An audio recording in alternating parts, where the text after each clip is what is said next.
it's Kim Castle, and you're watching kimTV, where you discover how to live agelessly. After overcoming adrenal fatigue, chronic fatigue, thyroid dysfunction, and a host of other things that I call type A disease, I recovered and did so naturally. And kimTV is where I share what I did, what I've learned, and what I continue to learn on the road to feeling great again and feeling great for the rest of my life. And I share what I do so that you can too. So thank you so much for joining me today. Today I'm talking about, can a woman be president? That is the question. Can a woman be the president of the United States of America? Hillary Clinton just officially announced her bid for a presidential nomination, and it has the world, especially all the women of the world, thrilled and excited for the advancement of what that could mean. It also has several people coming out against her in opposition, some of them for her personally, and one that I'd like to talk about today has come out in opposition to her simply for being a woman. Cheryl Rios, she's a CEO of her own marketing company in Dallas, Texas, expressed her views on her Facebook wall that she didn't think a woman could be president, when she cited biblical scripture as well as that she didn't have the right hormones to be president, and just got a lot of flack and picked up in national attention for coming out against her views, coming out with her views against Hillary Clinton. And so it got me thinking.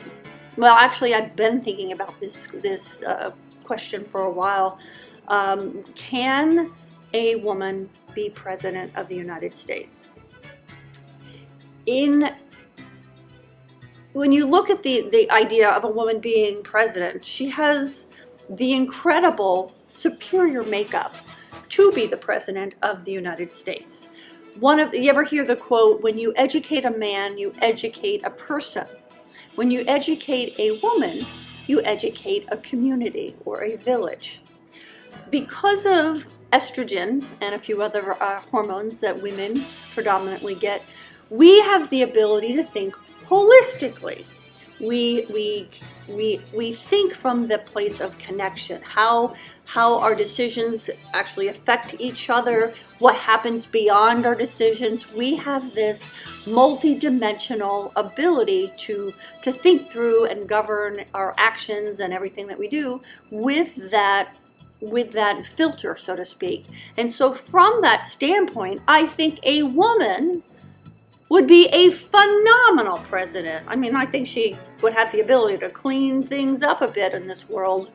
If women were running this world, we would be in a completely different place, believe you me. Now, should a woman run this country is a completely different question. And at the risk of coming off or sounding anti-feminist, I would answer a resounding no. I don't think a woman should be president, not because she doesn't have the ability to lead, but because it would knock the crap out of her. You take a look at the world's leaders or women leaders around the world, and across the board, they are not healthy. In fact, I did a video on this called 5 Things the World Women Leaders Need to Know About Aging, and you can find that video right here on the kimTV channel on YouTube. Or you can also find it on AOL. By our very nature, because of our ability to holistically make decisions, it has us going all the time. We're on all the time. Now, it does not give us the ability to stay single focused for extended periods of time. That is testosterone.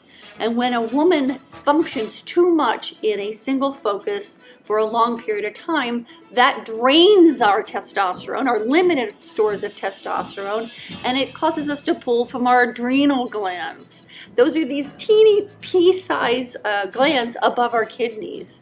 And when you draw on your adrenal glands too long, you end up with chronic fatigue, adrenal fatigue, fibromyalgia, all of the host of things that actually don't just pop up one day and you've got fibromyalgia. It's come from many years living in an extended chronic stress situation, and that's what a woman political leader puts herself into. And at the sake of caring about Hillary Clinton and all women who decide to step up in political power, I say, don't! Preserve yourself! It is just far too physically demanding. Now, that said, I'd like to offer a different approach to governing the world and presidency. I think a more perfect situation would be just like Morpheus in The Matrix takes Neo to go see the prophet, this woman who has a higher power, who had the ability to see things beyond things that Morpheus could see, to tell Neo his future. I think that is the way the world should be governed, and especially the United States.